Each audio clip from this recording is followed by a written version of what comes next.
Nah, broker-broker yang mereka tawarin itu kebanyakan ilegal, yang sama sekali mereka cuma punya platform MetaTrader tapi tidak pernah connect ke exchange manapun. Dimanapun. Kalau Anda memilih aliran full margin, lu jangan menghina aliran money management. Saya harap kalian semua bisa lebih bijak. Dia nyuruh gua tambah. Pertanyaan gua sekarang, gua tanya lagi, lu udah profit nggak? Udah, kenapa lu nggak ambil? Nyalain orang kan? Kenapa nggak nunjuk diri sendiri? Karena gua greedy. Nggak pernah ada orang. Nah, jadi kalau mau sukses trading, tunjuk. Tahun 2026 gold akan seperti apa? Gold tuh kocokannya akan makin fatal, keras sekali. Makin fatal. Ya. Dan range-nya atas bawahnya lebar. Oke. Ada peluang all time high sekali lagi, sampai 5.800 6.000. Jarak ke bawahnya juga sampai 3.900. 3.900, Pak.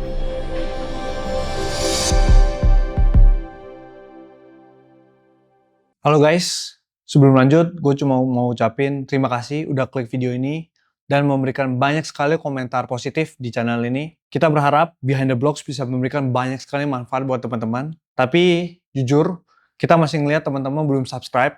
Subscribe itu adalah hal gratis yang bisa kalian lakukan untuk mendorong pertumbuhan di channel ini. Kita berjanji, saya dan tim, kita akan lebih banyak memberikan konten-konten berkualitas ke depannya dan mengundang lebih banyak lagi pakar industri ke depannya. Jadi teman-teman, jika merasa mendapatkan banyak sekali manfaat dari channel ini, jangan lupa subscribe dan dukung kita. Terima kasih. Oke, kita welcome nih Pak Gama. Thank you. Udah datang nih. Kita akan bahas sedikit tentang mungkin awal perjalanan Pak Gama nih ke financial market tuh kapan, Pak? Gua mulai ngeliat-liat quote saham tuh 2006. 2006 akhir. ya? Oke. Ya kan, terus kemudian 2007 mulai mengamati, tapi belum berani trading karena nggak ada duit. Oke, ya. 2007 karena ngeliat tante gue itu suka mondar-mandir naik Metro Mini zaman itu ke sekuritas gitu. Oh. Apa-ngapain nih orang ya? Dagang katanya, dagang apaan gitu kan, pulangnya sore, oke, tapi bajunya keren kayak kantoran. Gue gak pernah lihat orang dagang begitu kan. Oh, ternyata dagang saham. Nah, zaman dulu itu ada koran Kompas, di situ tuh belakangnya ada kayak daftar penutupan harga saham gitu kan, tiap hari gue ngeliat-liat. Akhirnya ya tertarik lah karena memang pingin jadi pilot, pingin sekolah pilot zaman dulu. Tapi nggak ada duit. Makanya kita cari duit lah, coba siapa tahu kan dari pasar modal bisa gitu ya. Akhirnya gue invest saham pertama kali beli saham tuh 4 Oktober 2007. Itu saham pertama yang gue beli pada saat itu Bank Kapital kalau nggak salah. Waktu IPO tuh. Gue beli di secondary marketnya. Begitu beli langsung turun 30%. Langsung rugi ya? Langsung rugi. Terus gak lama kemudian kan ya mulai beli saham-saham yang lain gitu ya. Ada Bumi waktu itu menuju ke 8.000 juga. Sampai akhirnya ngalamin subprime mortgage 2008. Dari situlah gue akhirnya memutuskan gue harus belajar nih gitu. Berarti habis itu belajar ke siapa? Atau belajar? Beli buku. Awalnya dari buku. Jadi dulu ada orang-orang yang baik memang di sekeliling gua, tapi dia bukan influencer. Dulu tuh nggak ada influencer yang kayak zaman sekarang banyak banget. Mau belajar pun susah. Akhirnya gue dikasih bukunya Martin Pring pada saat itu. Nah itu gue belajar, baru mengerti tuh yang namanya tren itu apa dan seterusnya. Akhirnya mulai kita try and error. Akhirnya mendevelop sistem sendiri itu bulan Februari 2009. Itu muncul lahirnya ilmu Astronaci. Gitu. Ilmu Astronaci ini boleh dijelasin sedikit? Astronaci itu menggabungkan antara financial astrologi kuno dan Fibonacci. Di mana itu udah ada penelitian terdahulu, udah banyak yang pakai ya dari 100 tahun yang lalu gitu ya. Terus kemudian kita combine karena basically waktu itu gue berpikir kenapa gue kena subprime mortgage, karena gue tuh nggak tahu waktu, either gue kecepatan entry atau gue telat keluar gitu. Jadi konsepnya adalah ini pasti urusannya sama waktu. Sehingga gue mikir-mikir apa ya metode yang bisa memberikan waktu. Ternyata William Delbert Gann itu udah duluan banget bicara tentang waktu. Ada George Bayer, ya kan, L.L. Jensen. Nah, itu bicara tentang bagaimana mengcombine planetary system untuk menghitung time misalnya pada saat itu. Nah di situ gue mulai melihat nih akhirnya ada celahnya ini terlalu kompleks, dan akhirnya gue simplify, gue gabungkan dengan angka-angka Fibonacci dengan wave analysis pada saat itu. Ketemu tuh di ESG, ternyata structure pergerakan ESG itu cocok dengan wave analysis dan bisa di timing. Nah akhirnya sekarang gue bisa tahu. Makanya kalau lu sering dengar market merah, ingat Astronaci. Nah, setiap kali market merah, orang lain pasti nggak tahu caranya. Gimana tahu nih market merahnya berhentinya kapan? Tapi Bapak udah prediksi? Tahu, karena gue udah punya ilmu itu dari 2009 melalui berbagai macam crash, khusus untuk ISG ya, saya bilang. Jadi kita udah tahu nih turun sampai tanggal sekian dia berhenti turunnya. Jadi kita siap-siap masuk ya sebenarnya itu. Sampai akhirnya 2021 saya kukuhkan ilmu ini dari disertasi doktoral saya.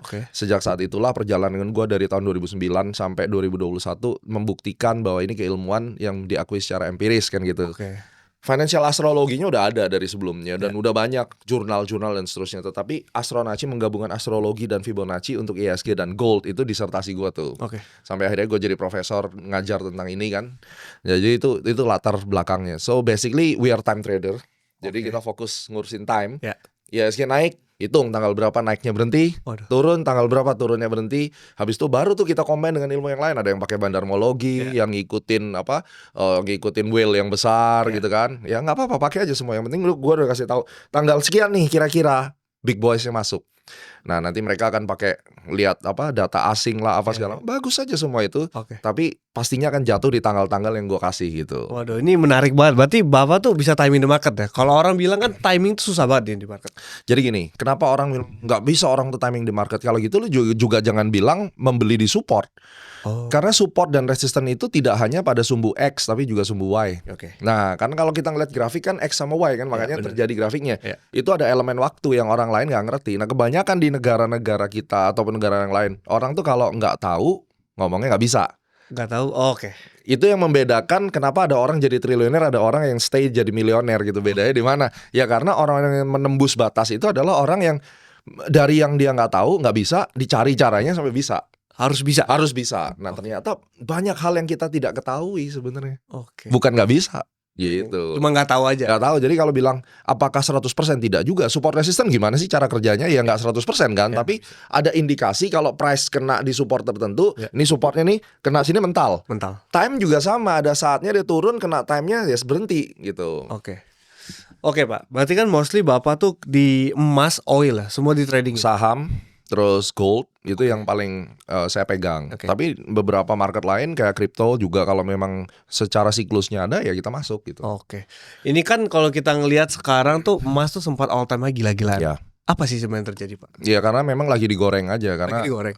di belakangnya kan banyak story tuh. Apakah nanti menurut pendapat gue ya, keyakinan gue nih, kita percaya bahwa Amerika itu sengaja naikin value daripada gold itu supaya dia bisa naikin dia punya jadi gini, dia punya cadangan emas. Jadi cadangan emasnya ini kalau reserve emasnya dia nggak nambah jumlah, tapi value-nya dinaikin. Berarti kan secara keseluruhan value dari cadangan emas dia kan banyak.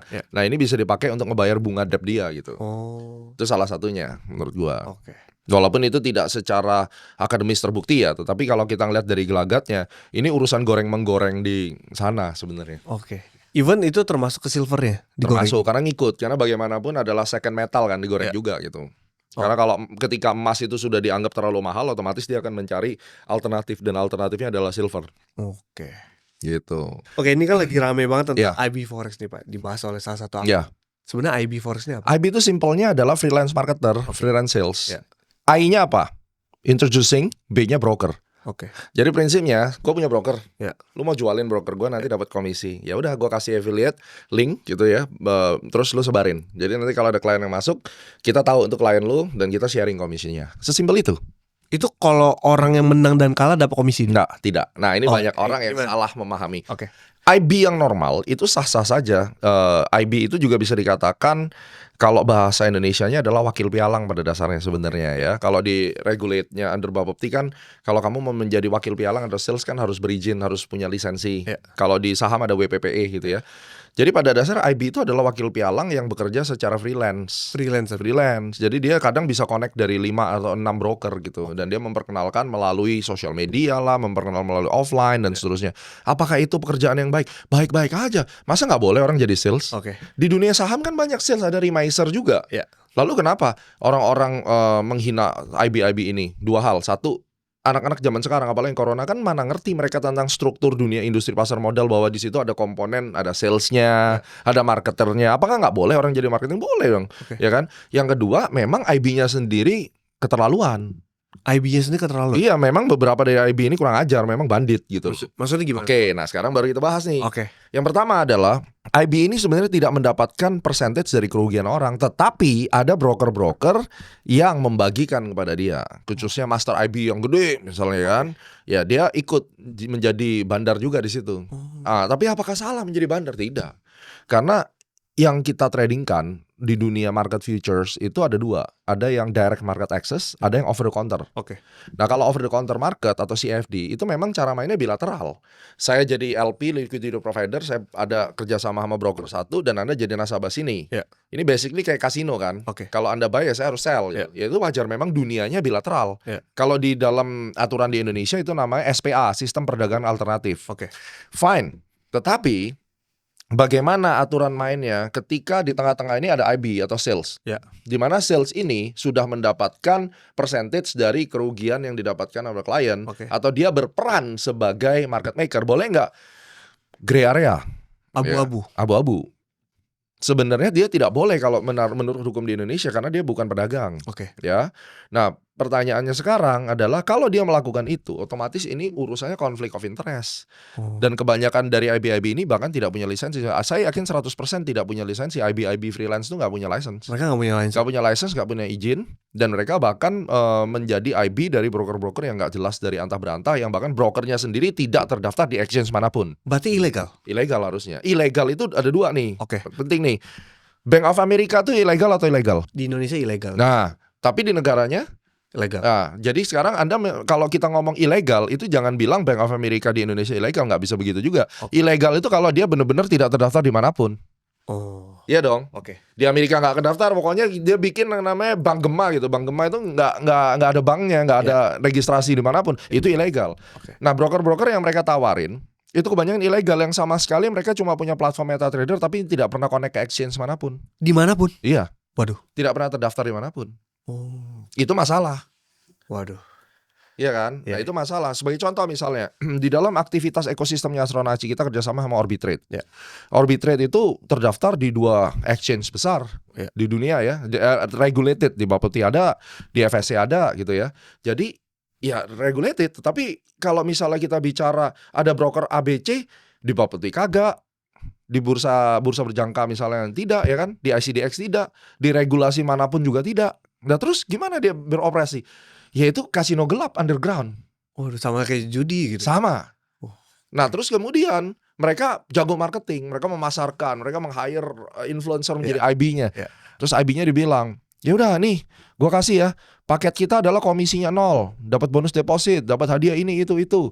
Pokoknya lu ajak klien ke sini, nanti kamu dapat rebate commission lah. Rebate commission dari mana? Sedangkan klien trading di tempat broker ABC ini aja nggak bayar komisi. Waduh. Terus rebate apa yang dikasih ke dia? Make sense nggak sekarang? Berarti bohong deh. Ya, berarti dari kerugian si klien itu dibagiin ke dia dalam bentuk komisi. Oke. Atau bahkan kerugian dari klien ini percentage dikasih ke dia. Waduh. Ngerti ya? Sekarang kalau ada broker, kita transaksi di pasar saham Indonesia, ada nggak sih yang ngasih komisi 0? Nggak ada. Nggak ada kan?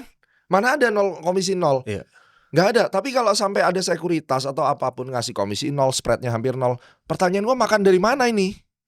Cuannya dari mana? Cuannya dari mana ya? Dari kerugian klien. Oke. Nah, pertanyaannya IB yang memperkenalkan ini, dia nanti akan dapat jatah komisi. Oke. Tapi kalau nasabahnya sendiri tidak bayar komisi, bagaimana ya? Nggak apa-apa. Berarti dari kerugian nasabah itu diambil sebagian sebagian kecil untuk komisinya si IB ini. Itu oke. Itu urusannya si broker. Oke. Tapi kalau kerugian nasabah masuk ke dia, nah ini yang lebih kejam. Waduh. Nah, oleh karena itu IB yang model-model begini, mereka nggak peduli. Pokoknya klien itu saya eksploitasi secara lot, is okay, saya dapat lot banyak, atau saya habisin duitnya karena saya juga dapat percentage dari kerugiannya. Nah itu kita nggak pernah tahu yang mana IB yang dapat itu atau tidak. Oke. Berarti, waduh ini udah kasusnya lumayan ini ya. Lumayan, Karena berarti mereka IB ini mengharuskan mostly usersnya loss untuk dapat duit. Kalau dia terafiliasi dengan sebuah broker yang memberikan sharing atas kerugian nasabah, harusnya iya. Oke. Kalau tidak ya dia cuma makan komisi. Justru yang IB yang ngejar komisi, harusnya dia tidak boleh dong kliennya habis duitnya. Nggak boleh dong. Kalau kliennya habis duitnya dia nggak dapat komisi kan? Ya. Nah itu logikanya. Oke. Sekarang misalnya nih gue jadi sales lu. Ya. Kalau gue ngabisin lu punya duit 100 juta, Ya. gue cari cara gimana caranya lu habis duitnya. Setelah duit lu habis, komisinya gue nggak dapat dong. Oke. Rugi dong gue. Rugi banget. Tapi kalau gue dapat percentage dari 100 juta lu, ya itu menjadi misi yang berbeda. Ada kepentingan. Ada kepentingan. Oke.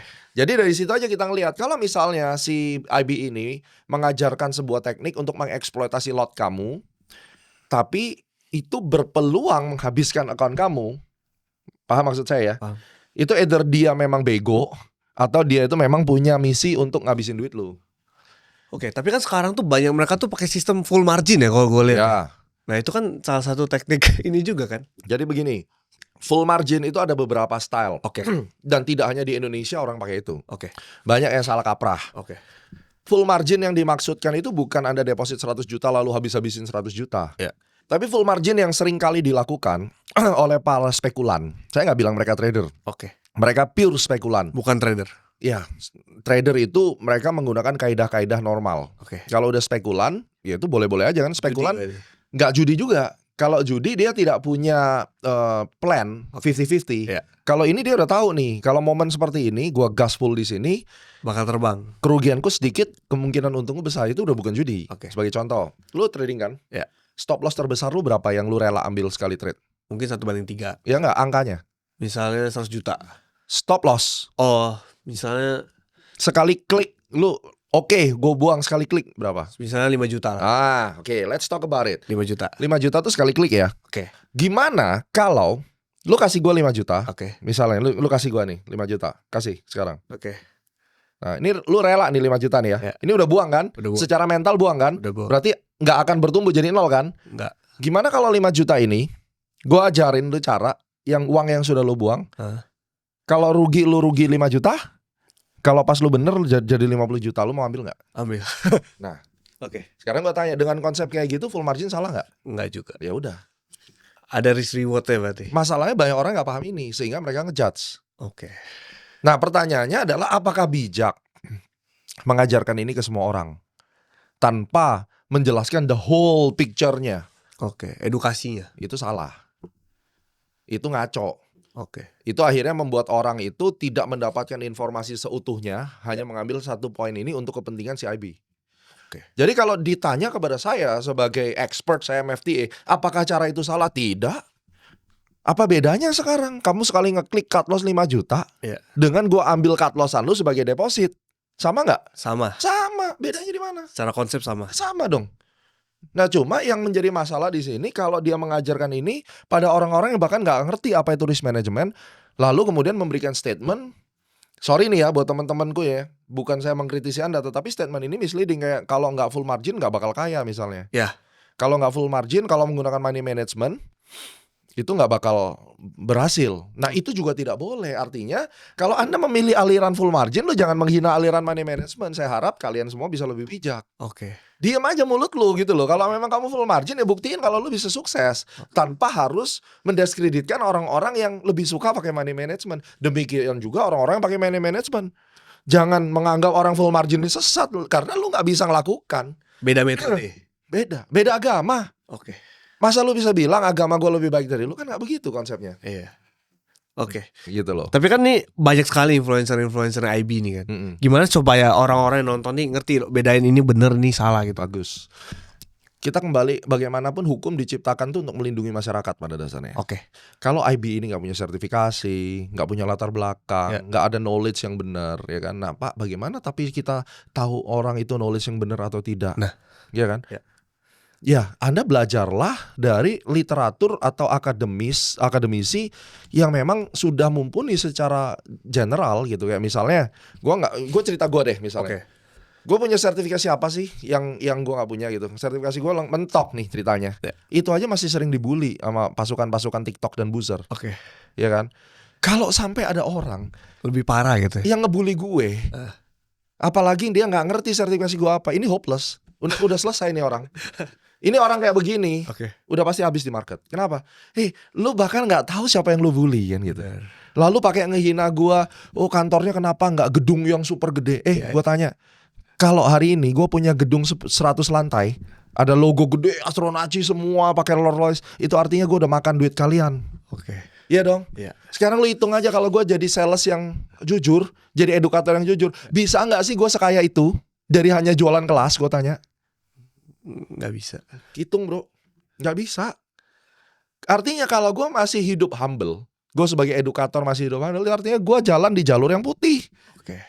Itu common sense-nya nggak dipakai. Gue mengejar license, sertifikasi, lu bully, ya kan? Lu kata-katain gue. Tetapi lu percaya sama orang-orang yang flexing. Nah, yang model begini memang sudah harus dihabisi di market. Oke. Ini adalah orang yang tidak memiliki intelektualitas. Dia memang nggak bisa ngejudge yang mana yang hitam yang putih. Nah, nanti naik satu level lagi. Oke. Lu pernah kuliah, oke. Kalau orang yang kuliah, at least dia pernah membaca referensi buku. Bener. Ada khazanah pengetahuan yang legal. Oke. Dengan itu aja struktur berpikirnya dia bisa ngebedain. Oh, ini orang sekolah aja kagak, latar belakangnya gua cari nggak pernah tahu dia dari mana, ya kan? Tiba-tiba muncul. Tiba-tiba muncul, Oke. punya duit banyak. Ya ini nggak bener nih. Nah, kalau kamu punya level intelektualitas yang makin hari makin tinggi, kamu akan lebih sensitif untuk bisa membedakan yang mana yang serigala, yang mana yang baik. Nah, itu nggak bisa gue ajarin lah. Itu kembali lagi itu adalah skill dasar sebagai manusia. Gimana lu bisa ngebedain orang yang mau nipu lu sama enggak? Masa gue harus ajarin di sini gitu? Oke. Iya kan? Tapi core dasarnya adalah yang namanya orang mau berguru. Bergurulah pada seseorang yang juga memiliki latar belakang edukasi atau intelektualitas atau akademis yang benar. Yang jelas. Yang jelas. Oke. Sampai orang bilang, ngapain gua harus berguru sama orang belajar bisnis pada seorang dosen yang nggak punya bisnis? Oke. Itu ngaco kan, itu sesat. Emang lu pikir jadi dosen harus jadi bisnis? Yang penting dia tahu aturan mainnya. Kalau dia jadi pebisnis dia nggak mungkin mau ngajar jadi dosen kan. Ibaratnya kan gitu. Iya. Nah terus lu mau belajar sama pebisnis yang sukses, tapi ternyata sukses itu cuma cashboard. Di belakangnya dia main pencucian uang misalnya. Oh, misalnya. Terus apa yang lu mau pelajarin dari sosok seperti ini? Bener. Tapi itu yang laku di Indo. Itu yang cepet. Makanya kenapa banyak orang ketipu dan tidak pernah akan selesai korban-korban penipuan di Indo. Kenapa? Karena memang orang Indonesia rata-rata malas untuk melakukan eksplorasi. Oke. Saya tidak bicara semua, tapi pada dasarnya malas. Contoh, lu beli mobil nih. Oke. Mobil lu apa? Misalnya gue beli Honda nih. Gue tanya sama lu udah pernah baca manual booknya dari awal sampai akhir nggak? Belum. Oke. Mobil lu Honda, beli 500 juta bro harganya. Oke. Tapi lu gak pernah baca manualnya. Ya. Gue pilot nih. Pada saat gue pegang satu pesawat, gue harus baca bukunya dari halaman paling depan sampai paling belakang. Oke. Manual booknya kan. Beli kulkas, gak pernah kan lu baca how to operate, how to maintenance. Tiba-tiba rusak aja lu telepon garansi selesai. Oke. Itu orang Indo. Kalau di luar sana, karena gue juga hidup di Amerika, gak ada yang bisa bantuin lu. Jadi lu harus baca sendiri, lu harus tahu. Itu culture.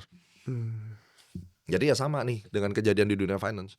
Oke, tapi kalau soal influencer eBay broker ini, sebenarnya kan pertanyaan terbesar adalah kenapa dia bisa punya duit banyak? Apakah dibayarin brokernya? Dari komisi dong, commission sharingnya. Oke.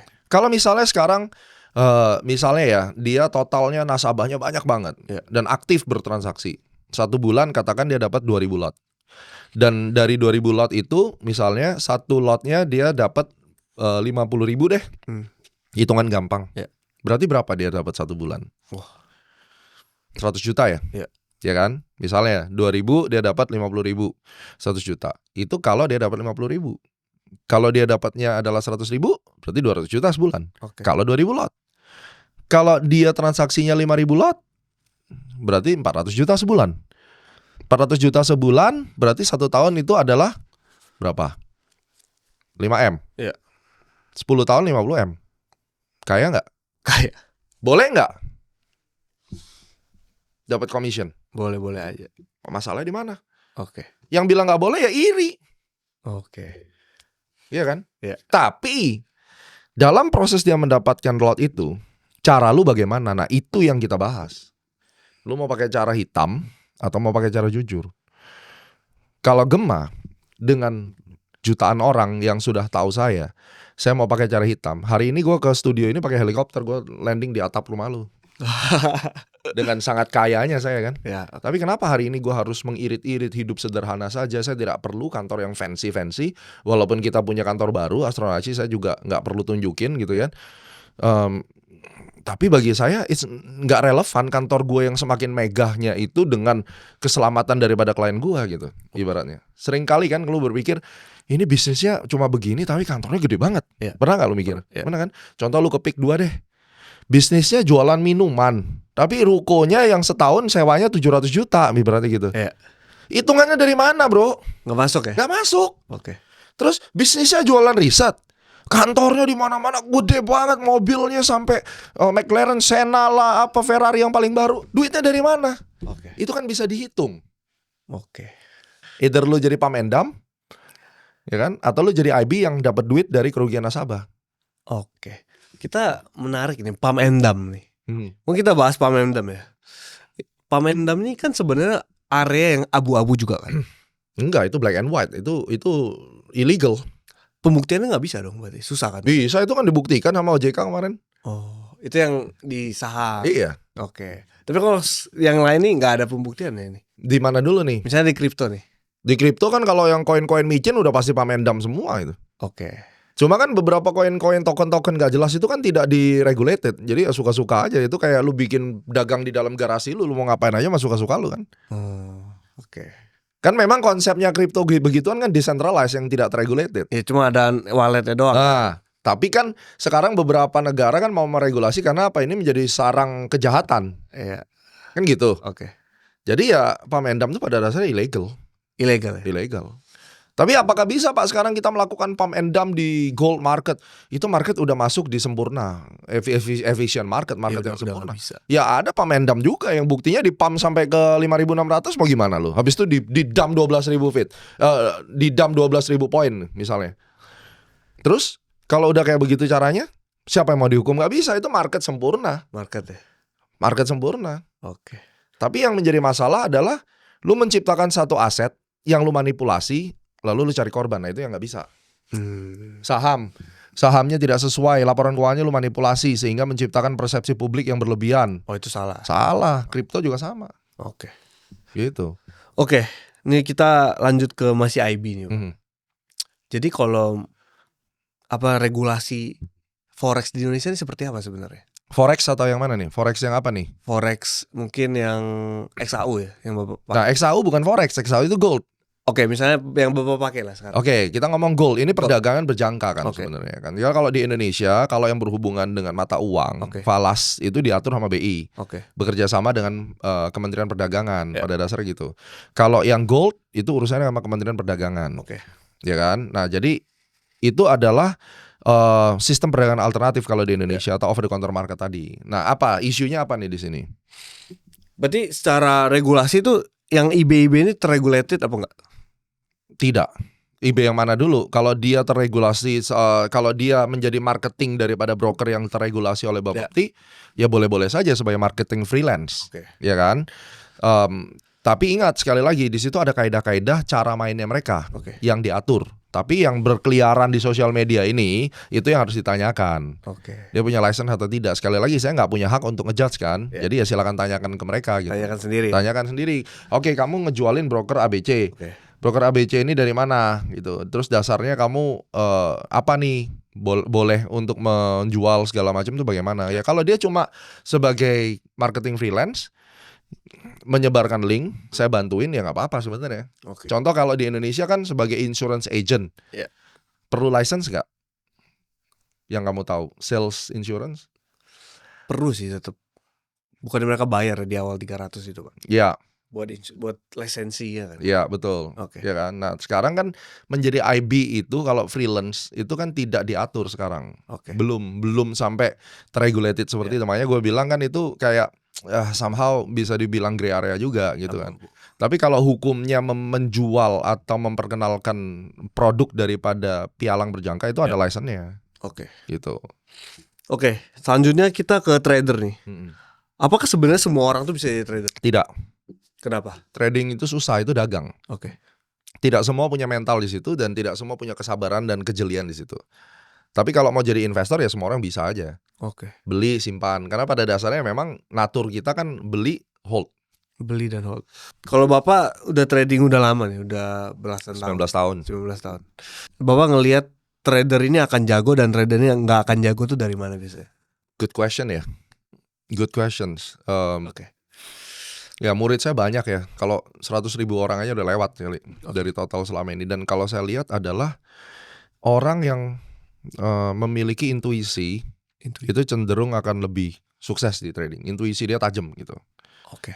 Jadi dia bisa ngeliat nih, dia bisa ngebedain, dia aware terhadap lingkungannya. Terus kemudian dia tajam dalam berpikir. Oke. Orang-orang yang skeptical kebanyakan di market itu agak susah berkembang. Terus orang yang baperan itu juga susah berkembang. Oke. Jadi orang yang bisa beraktivitas dengan berdarah dingin lah kalau menurut saya tuh. Oke. Dan dia bisa move on cepat.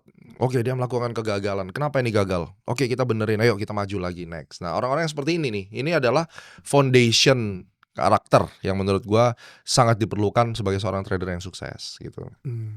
Terus dia memiliki intelijensi. Jadi trader itu harus bisa mengamati. Jadi dia mengamati, lalu dia mengambil asumsi. Dan asumsinya harus 70% benar. Nah, sering gak lu bikin asumsi dalam hidup? Sering kan? Lumayan. Banyak benar atau salahnya so far? Ya 50-50 lah ya. Nah, berarti lu susah jadi trader. Oke.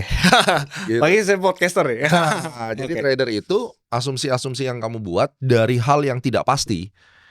Kamu rangkum, kamu gather information, kamu gather data, lalu keluar sebuah asumsi. Itu asumsinya harus 70% benar. 70% benar. Kalau kamu tidak bisa mendapatkan asumsi dari market yang tidak pasti atau situasi yang tidak pasti, kamu tidak bisa mencapai 70%, maka lu gagal sebagai trader. Oke. Karena trader itu kita deal tiap hari dengan satu ketidakpastian.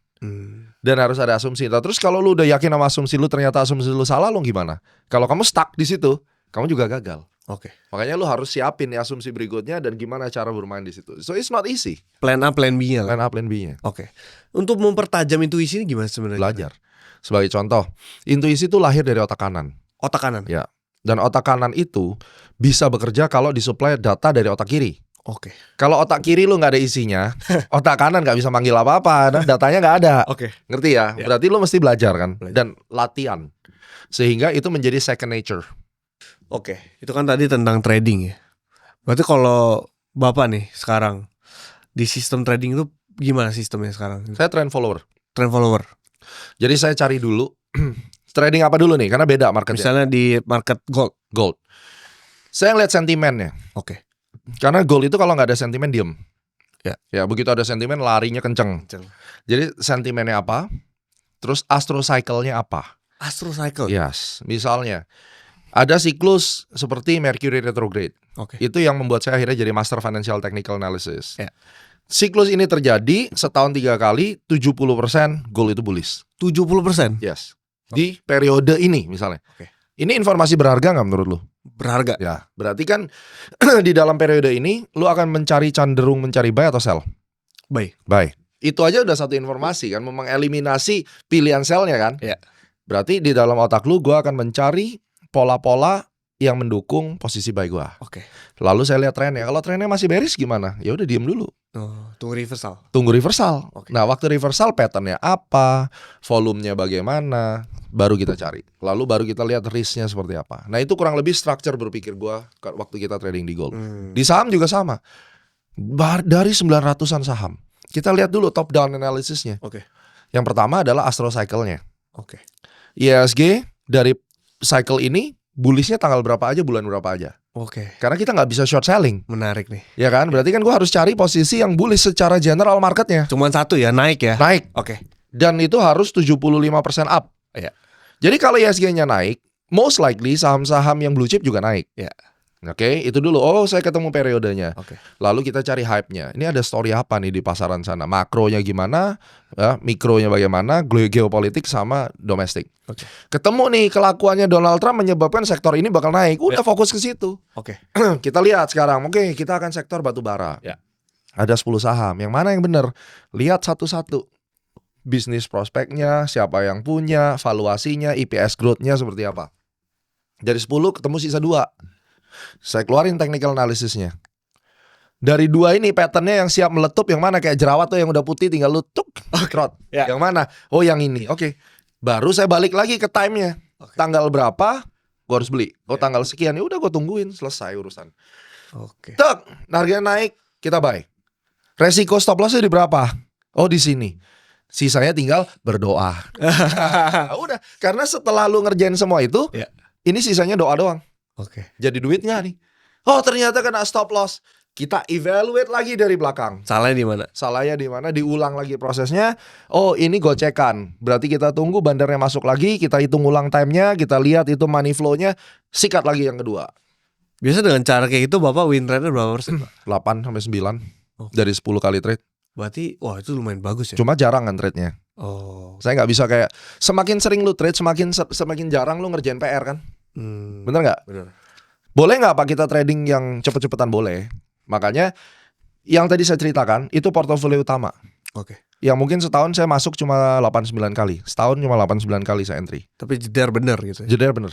Oke. Yang lainnya winning rate-nya sekitar 65-75%. Oke. Tapi oke, masih bisa dapat. bagus, Ya masih apa-apa. Yang 89 ini setahun sekali lagi cuma 8 kali maksimum. Oke.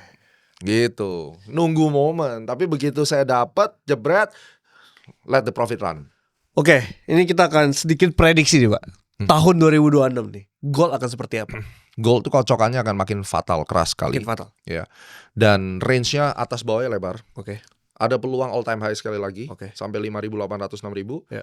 Jarak ke bawahnya juga sampai 3.900. 3.900 Pak. Lu lihat range-nya segini. Oke. Jangan tanya saya apa dasarnya, nggak mungkin. Keep quiet, shut up, man. Oke. Karena nggak ada yang tahu juga. Kemarin dia turun 12.000 pips. Itu nggak ada yang tahu. Tiba-tiba turun gitu aja. Lu mau pakai cara apa juga nggak tahu. Jangan sombong di gold market sekarang. Siap. Iya dong. Ya. Jadi range atas bawah udah gue siapin. Oke. Nah, ada peluang all time high, yes. Tapi ada resiko kayak gelas dituang begitu, Sumpah. turun. Dan itu korbannya banyak banget.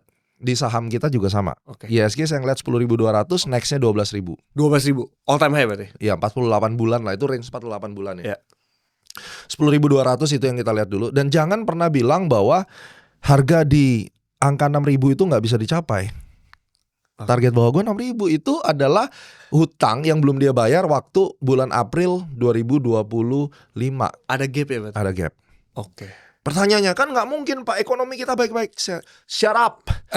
Kasus MSCI prediksi siapapun tiba-tiba jebret turun. Berat. Oke. Mana bisa market sekarang ya, mereka bikin kericuhan itu weekend bro. Bener. Tiba-tiba Seninnya di gap 5%, lu mau ngomong apa sekarang? Iya. Oke. Nah itu 2026. Temanya ini tahun kudanya makin liar aja kuda. Oke. Kalau crypto market nih, Bitcoin. Target terjauh menurut gua resiko ya. Kita kalau astrologi selalu kasih atas bawah. Ya. Gitu ya. Bawah itu di 46 sampai 49.000. 46.000. Paling jauh. Oke. Apapun reasonnya sekali lagi I don't know. Oke. Mungkin yang ahli-ahli kripto lebih tahu dari saya. Saya kan melihat petanya aja. Ya. Target paling tingginya saya tetap melihat 156.000 itu masih ada. 156.000. Masih ada sampai sekarang. Nanti kalau berubah ya let's talk about it again. Oke. Tapi range-nya seperti ini. Nah, di tengah intermediary-nya apakah dia bisa balik ke 102.000? Yes. Masih ada chance dia balik dulu ke sana gitu ya. Nanti kalau di situ ternyata dia memilih untuk lanjut ke bawah, paling jauhnya 49, 46 ya. Bisa aja dia sebelum naik 102 langsung ke bawah tuh bisa. Nah, makanya sekarang kalau kita ngelihat, saya kasih range-nya aja itu. 49, 46. Kemudian di atas 102. Kalau mau cari paling tingginya untuk misalnya hold 5 tahun, ya kita bisa lihat 156. Yang jelas Bitcoin itu dia sangat bagus dengan 48 cycles sama 12 cycles. 48 12. Ini dijumlahkan 60. Jadi Bitcoin itu sama cycle of 60 itu bagus. 48 bull 12 down. Jadi ending of down ini sampai 1 Januari 2027. Oh, berarti ini masih bear market tuh? Iya. Short term bear. Setelah itu 48 up misalnya. Nah, waktu kita bicara 12 down ini keberapa? Yaitu tadi the risk-nya 49 46. Pertanyaannya adalah bukan di 49 46. Setelah kena 49 46 bisa naik nggak? Oke. Kan itu yang selalu menjadi pertanyaan besar. Ya kalau bisa naik, mindsetnya kita rubah. Gimana caranya kita bisa punya barang di bawah? Entry di berapa? Entry di berapa? Nah itu nanti kan kita update seiring berjalannya waktu. Iya. Ya mudah-mudahan ya di podcast inilah kita bisa bedah nanti kan suatu ketika gitu. Boleh. Oke Pak, selanjutnya nih, kalau tahun ini portofolio Bapak tuh akan seperti apa? Boleh dijelaskan? 50% di stocks. Ya, mungkin bahkan 60% ya di stok karena market lagi di bawah. Oh, lagi murah. Ya lagi murah. Beberapa saham kan belum naik gitu ya. Nah, terus kemudian kalau ada opportunity di atas 10.000 kan berarti akan keseret semua. Ini banking juga belum jalan gitu. Oke. Jadi saya tetap akan melihat bahwa 60%, 50-60% di saham, 20%-an itu kira-kira di gold, ya di CFD misalnya. Terus kemudian sisanya saya taruh di kripto. Oke. Ini yang saya taruh di investment. Portofolio yang lainnya saya ada taruh di bond. Oke, dan ada saya taruh deposito. Oke. Kalau di stocks apa jadi perhatian utama? Banking, coal, Banking. Terus beberapa saham Konglo saya main kecil-kecilan lah. Misalnya Bumi itu juga saya bisa beli sekarang. Oke. Jadi banking saya tetap pegang kayak BRI, Bank Mandiri, BCA itu tetap Top 4 menjadi- ya itu top yang mau tidak mau harus ada lah di portofolio lu. At least kita bisa dapat dividen juga dari situ.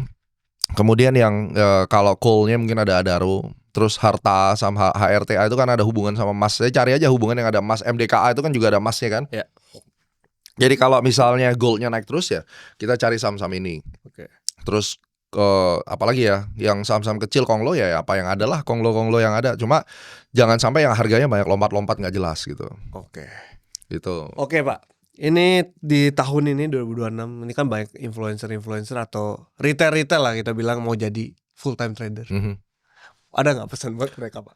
Ada. Kalau misalnya kamu mau jadi full time trader ya harus 100% yakin apapun tantangannya, kesulitannya harus dilalui gitu, harus dijalanin. Dan full time trader itu selalu ada plus dan minusnya. Plusnya ya mungkin kamu merasa bahwa kalau saya buka bisnis saya nggak bisa berbisnis, saya nggak punya modal banyak, ya udah.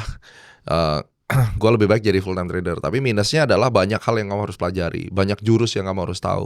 Dan kalau kamu sudah menikah sama belum menikah itu juga nanti berbeda. Resikonya berbeda. Iya, sudah punya anak sama belum punya anak juga berbeda. Nah, apakah kamu sekarang sudah financially strong untuk menanggung kehidupan kamu ketika market nggak bisa ngasilin duit? Nah, itu juga menjadi pertimbangan. Jadi jangan gegabah di dalam menentukan arah hidup. Yang paling sekarang penting itu adalah bagaimana dapur kita tetap ngebul, tetap punya duit buat beli makan dan untuk menghidupi keluarga, itu dulu yang penting. Karena menjadi full time trader kalau misalnya basic needs kita tidak terpenuhi, itu tidak akan pernah bisa berhasil dan akan sulit, gangguan mental nantinya. Oke. Dalam perjalanan trading Bapak udah belasan tahun. Atau ada nggak pelajaran paling berharga yang Bapak dapat? Jangan sotoy. Jangan so tahu ya. Jangan sok tahu, dan kalau salah ngaku salah, kalau nggak tahu kamu tidak boleh merasa tahu. Dan yang paling penting adalah dalam trading gue udah berkali-kali diselamatkan sama Tuhan, jadi selalu mengandalkan Tuhan dalam setiap posisi tradingmu dan tetap rendah hati. Udah itu aja. Selalu mengandalkan Tuhan, ini konsepnya gimana Pak? Kalau kamu profit, kamu harus menyadari bahwa itu adalah anugerah, bukan karena kehebatan kamu. Oke. Ya itu salah satunya. Dan selalu berdoa untuk minta arahan, minta pimpinan dari Tuhan apapun agamanya ya. Ya dalam hal ini saya adalah Kristen dan saya selalu doa pada Tuhan Yesus gitu untuk memberikan saya gambaran, terutama kan beban saya berat. Waktu saya beli saya harus memperlihatkan kepada publik ya. Beberapa klien kita juga, dan klien kita sekarang ada 5-6 ribuan yang aktif, dan saya men-taking care mereka setiap hari gitu. Jangan sampai mereka terjerumus. Nah itu kan berat. Saya butuh Tuhan tolong gitu ya, memberikan gambaran, inspirasi juga, asumsi-asumsi saya jangan sampai overconfidence misalnya untuk saham-saham yang bagus ya. Nah itu berat. Jadi menurut gua kalau misalnya kamu tidak punya klien juga, kamu trading untuk dirimu sendiri, ya selalu berdoa gitu. Walaupun di dalam kegagalan ya tetap bergantung pada Tuhan, minta kekuatan. Karena itu susah kalau tidak gitu. Kalau kita ngelihat nih Pak, dulu Bapak trading untuk diri sendiri dan sekarang tuh harus call di public. Ya. Apakah ada perbedaan sebenarnya? Beda. Mentalnya awalnya tuh. Jadi kalau kita call di public, nasabah rugi. Ya kan, misalnya kalau salah. Tapi ya basically kita belajar bertanggung jawab. Untuk semua yang kita call, kita harus bertanggung jawab. Kita bersihkan problem-problem kesalahan-kesalahan itu ya kita akuin, kita bagaimana ke depannya kalau kita salah. Nah ini harus kita bicarakan secara terbuka sehingga tidak ada konflik di belakang. Orang ngerasa bahwa wah gimana nih kita rungkat. Segala sesuatu harus clear di depan. Jadi pada dasar kalau kita sudah mengkomunikasikan, saya maunya beli saham ini, resikonya segini ya. Kalau misalnya kamu tidak siap, kamu lotnya harus gini. Harus dibahas semua di depan. Detail. Masalah nanti mereka melanggar dari kesepakatan, ya itu mereka juga tahu. Hati kecil mereka tahu kalau mereka melanggar, mereka nggak akan bisa komplain juga. Malu sendiri gitu. Jadi semua itu harus punya tanggung jawab, dan itu yang membedakan. Kemudian pada saat kita call di publik itu deg-degannya itu akan mempengaruhi kepercayaan kita. Apakah kita mau biarin ini sampai target price, atau misalnya kita udah take profit dulu deh gitu. Misalnya sekarang target price kita 20%. Sekarang baru cuan 12%. Kurang 8 nih. Gimana ya? Gue take sekarang, gue bisa klaim bahwa gue bener. Tapi setelah itu harganya naik 20%. Tapi kalau gue nggak take, harganya balik lagi, gue jadi loss atau jadi break even, jadi impasse gitu. Nah itu juga sering menjadi dilema. Ini menarik nih Pak. Trader tuh kan katanya harus disiplin. Seberapa penting disiplin? Disiplin tuh 100% penting. Tetapi yang lebih penting adalah adapt. Oke. Adaptability-nya itu yang harus penting. Ya. Jadi misalnya kita mau TP, kan memang kita nggak boleh geser ya. Tapi ada satu ketika, ataupun stop loss kita nggak boleh geser. Tapi ada satu ketika kita mesti pakai otak juga. Ini market tidak sesuai standar. Market itu tiba-tiba volatile karena ada berita-berita yang nggak karu-karuan. Dan kita tahu nih, dia mungkin akan jemput stop loss kita, nggak lama naik lagi. Ya. Terus kenapa gua harus stop loss di situ? Oke.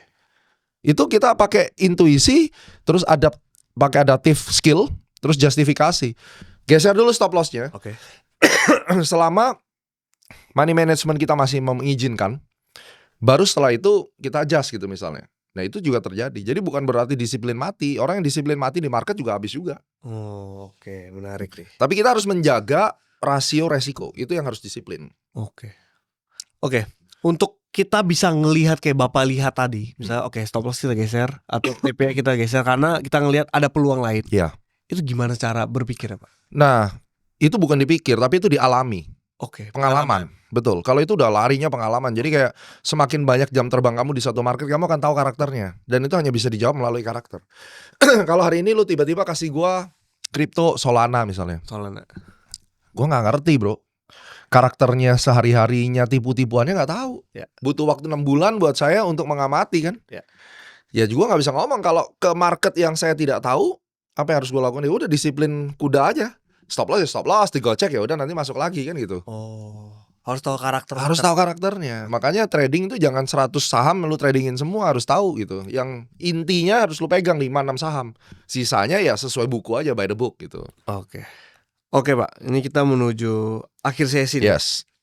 Dari mungkin ada tips atau kesan ya buat teman-teman yang lagi struggle untuk jadi full time trader kayak Bapak. Percayalah, kalau kamu keep doing the things in the right way, ya kita lakukan secara benar, at the end kamu akan mencapai garis finish. Nah, tapi harus dengan cara yang benar. Terus mau belajar, jangan ngikut-ngikut sama orang-orang yang tidak memiliki mindset yang bagus. Karena mindset itu kata kunci utama. Kalau kamu tidak punya mindset yang benar, ya at the end yang paling benar tuh market kan. Nah, kita harus selalu nge-adjust mindset kita seperti arahnya market. Nah itu yang pertama. Yang kedua adalah jangan pernah menggunakan uang-uang yang dibutuhkan untuk besok untuk jadi modal trading. Jangan pernah ngutang, pinjol, dan seterusnya. 3, jangan ikut-ikutan aliran penjudi di market. Yang besok mau kaya, pokoknya hantam full margin semuanya. Anda belum ngerti cara pakai full margin. Full margin itu hanya untuk orang-orang profesional. Gitu ya. Jadi hal-hal ini. Terus kemudian yang keempat adalah jangan tergiur profit cepat. Masuk di satu aset yang menjanjikan profitnya gede-gedean dalam 1 bulan, 2 bulan. No. Market yang benar itu adalah market yang growth-nya secara umum itu masuk akal. Dan kalaupun dia terjadi anomali, dia mungkin naik 1-2 kali dari wajarnya. Selebih dari itu adalah bonus.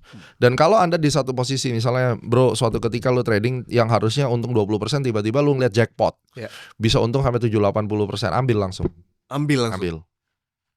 Jackpot itu tidak datang berkali-kali. Dan ketika jackpot itu datang, Anda tidak ambil, hasilnya adalah rungkat. Nah, contoh koin Manta. Ada yang dapat jackpot kan? Ada. Nggak ngambil kan, malah di top up lagi, rungkat akhirnya. Terus mereka menyalahin yang influencer. Ya gue nggak bilang influencer benar atau salah, tapi kita melihat dari sisi netralnya nih. Ya lu sempat profit gak? Sempat pak. Dari modal berapa lu masuk? 1,5 pak. Naik tertinggi berapa? 4. Terus kenapa gak jual? Adam dan Hawa bro. Dia ngasih gua apel gitu. Dia nyuruh gua tambah. Pertanyaan gua sekarang, gua tanya lagi, lu udah profit gak? Udah, kenapa lu gak ambil? Nyalain orang kan? Kenapa gak nunjuk diri sendiri? Karena gua greedy. Gak pernah ada orang ngomong begitu. Nah jadi kalau mau sukses trading, nih tunjuk nih, because I'm greedy. Berarti paling penting adalah menyalakan diri dan belajar terus ya. Itu kuncinya. Untuk Pak Gema sendiri di level sekarang nih Pak, apa yang Bapak cari sekarang? Makin lebih dong, ya kan? Makin lebih pinter, lebih ganteng, ya kan? Terus lebih sukses. Intinya lebih bisa nolong orang banyak. Dan ya tentunya saya punya wish, ya baik itu di aviation industry yang saya geluti ataupun di financial market. Ya intinya yang saya cari adalah saya mau jadi lebih terkenal melalui podcast ini, lebih bantu terkenal, lebih kaya, tapi lebih rendah hati. Nah, lebih rendah hati. Itu yang sulit. Jadi kalau mau jadi sukses saya gampang, tapi kan setelah itu jadi tengil buat apa kan? Oke. Jadi lebih rendah hati, belajar jati diri saya tidak hilang, walaupun harta saya mungkin naik 10 kali lipat, Tuhan berkati, tapi tetap humble. Nah itu yang sulit, terutama menghadapi lingkungan-lingkungan yang tidak ideal gitu ya. Dan kedepannya saya pingin time trading ini menjadi lebih luas dikenal orang dan lebih bisa membantu orang. Retail yang sekarang taunya Astronaci, market merah ingat Astronaci juga lebih banyak lagi ya. Saya akan selalu turun ketika market crash, cari saya pasti. Kalau market hijau, saya liburan, saya jalan-jalan gitu kan. Dan mereka wah influencer, biarlah influencer yang baru-baru naik daun waktu market hijau. Tapi kalau marketnya lagi merah, semua pasti datang ke saya.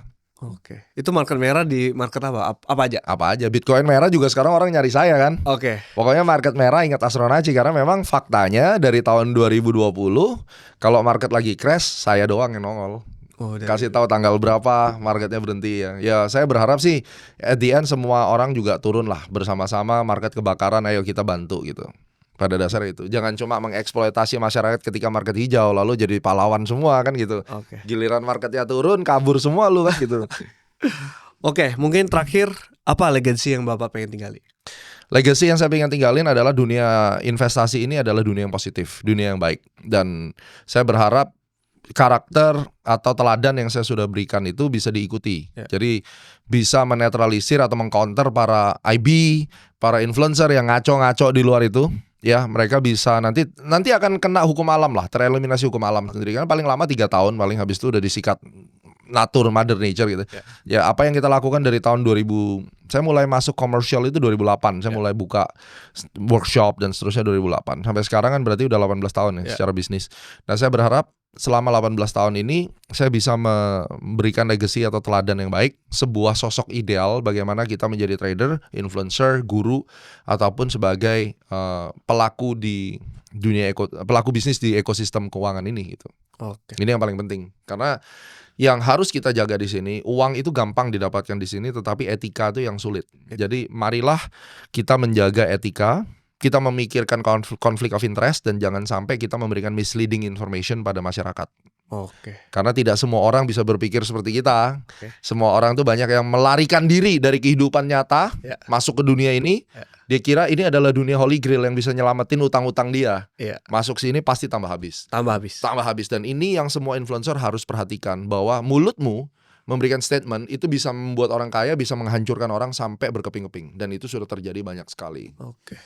Jadi kalau itu kan tadi buat retail ya. Kalau para influencer gimana? Ada ini nggak Pak? Para influencer saya cuma tahu gini. Para influencer saya cuma mau sampaikan satu, karma is real. Saya selalu sampaikan itu.